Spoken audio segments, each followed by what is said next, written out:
Hello students, আজকে আমরা এই ভিডিওতে ষষ্ঠ শ্রেণীর ইতিহাস পঞ্চম অধ্যায় খ্রিস্টপূর্ব ষষ্ঠ শতকের ভারতীয় উপমহাদেশ এই অধ্যায়টি নিয়ে আলোচনা করব।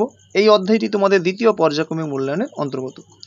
তো এই ভিডিওটি তোমরা গুরুত্ব সহকারে দেখে নাও, কারণ তোমরা যদি এই অধ্যায়ের সমস্ত নাম্বার অর্থাৎ ফুল নাম্বার পেতে চাও তাহলে অবশ্যই এই ভিডিওটা প্রথম থেকে শেষ পর্যন্ত দেখতে থাকো, কারণ এই অধ্যায়ের সম্ভাব্য সমস্ত রকমের প্রশ্নগুলো পাঠ্য বই থেকে খুঁটিয়ে খুঁটিয়ে করা হয়েছে, যাতে তোমাদের পরীক্ষাতে এক নাম্বারও মিসিং না হয়।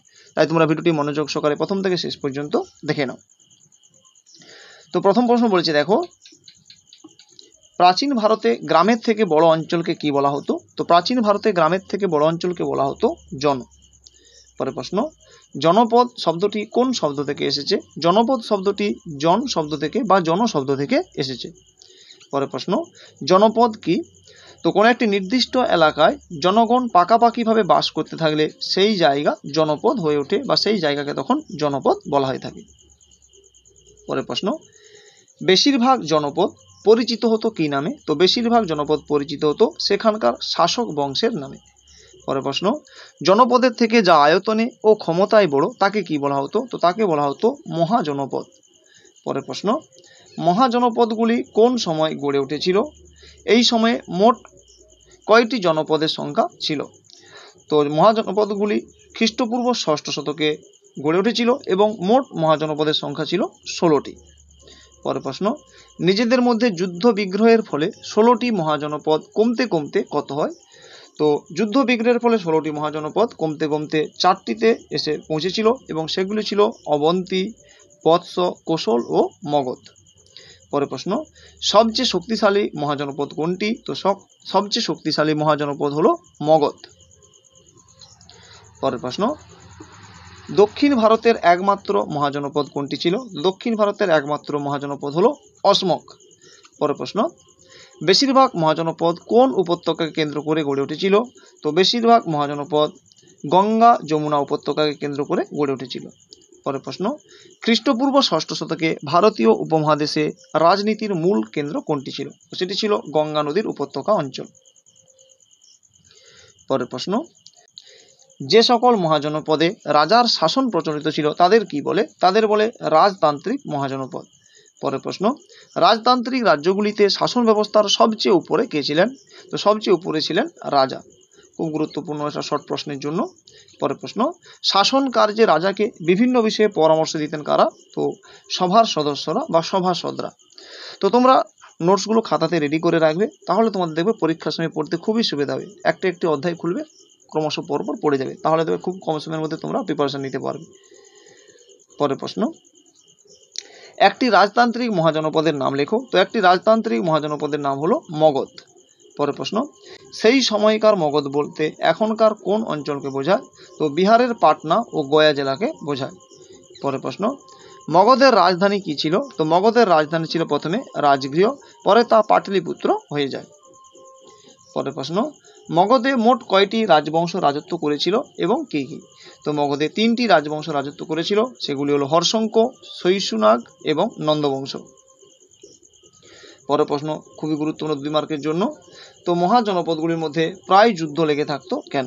উত্তরটি দেখো, যে খ্রিস্টপূর্ব ষষ্ঠ শতক নাগাদ মহাজনপদগুলির আয়তন ও ক্ষমতা উভয়ই বাড়তে থাকে। মহাজনপদগুলির শাসকেরা বৈদিক যুগের রাজাদের চেয়েও বেশি শক্তিশালী ছিলেন। তাদের হাতে ছিল প্রচুর সম্পদ। সেই সম্পদ ব্যবহার করে তারা নিজেদের ক্ষমতা আরও বাড়াতে চাইলেন। ফলে তাদের সামনে একমাত্র রাস্তা ছিল যুদ্ধ। তাই তাদের মধ্যে প্রায় যুদ্ধ লেগে থাকতো। পরের প্রশ্ন, গণরাজ্য কাকে বলে?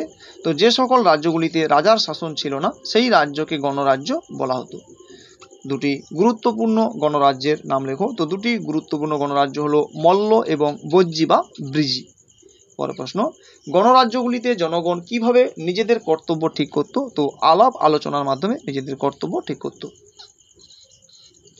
পরের প্রশ্ন, গণরাজ্যগুলির মধ্যে কোন 3টি রাজ্য স্বাধীন ছিল?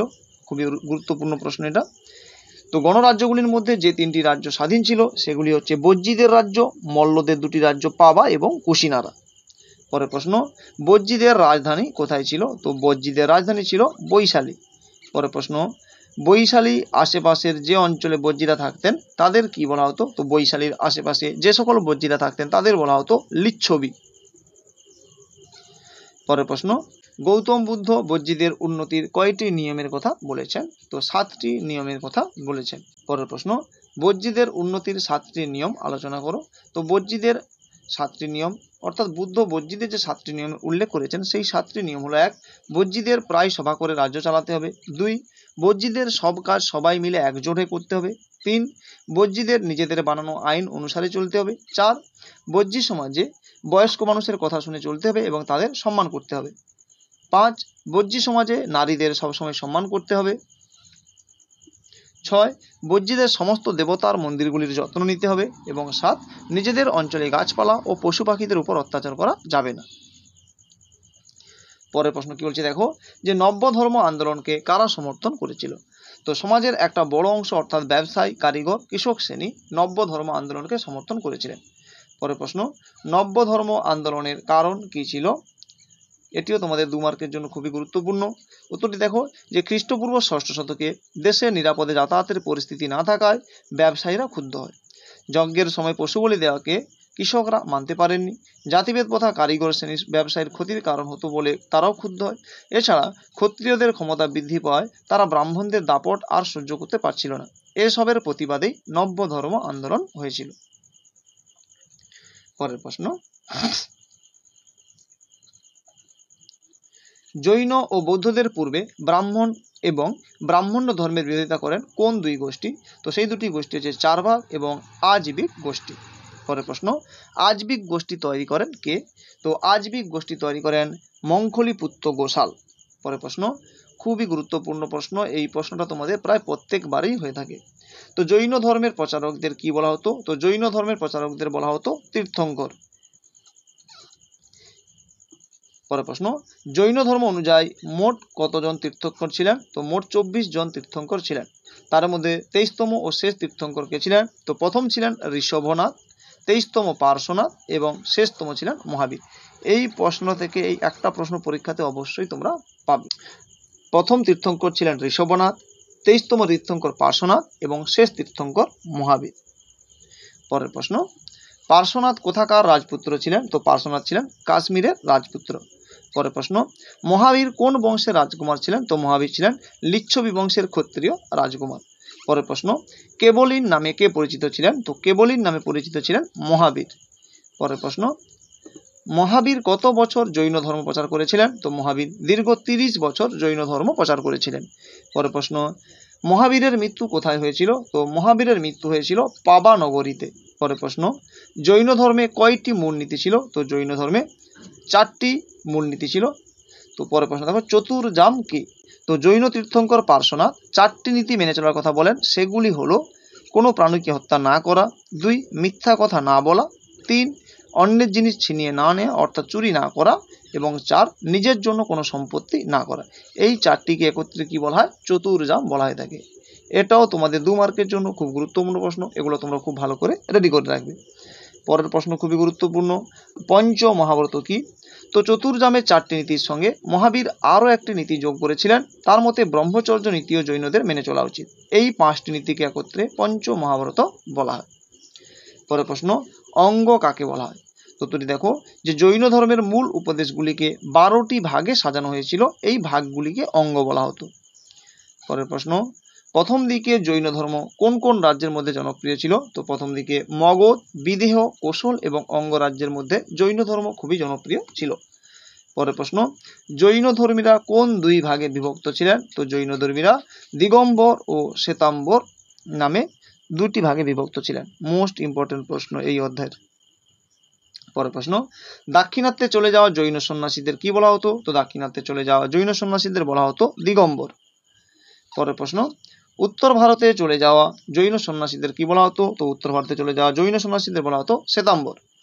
পরের প্রশ্ন, দিগম্বর ও শ্বেতাম্বরদের নেতা কে ছিলেন? তো দিগম্বরের নেতা ছিলেন ভদ্রবাহু এবং শ্বেতাম্বরের নেতা ছিলেন স্থূলভদ্র। পরের প্রশ্ন, গৌতম বুদ্ধের প্রথম নাম কি ছিল? তিনি কোন বংশে জন্মগ্রহণ করেন? তো গৌতম বুদ্ধের প্রথম নাম ছিলেন সিদ্ধার্থ, তিনি নেপালের তরাই অঞ্চলের কপিলাবস্তুর শাক্য বংশে জন্মগ্রহণ করেন। পরের প্রশ্ন, কত বছর বয়সে সিদ্ধার্থ বা গৌতম বুদ্ধ তপস্যা করতে চলে যান?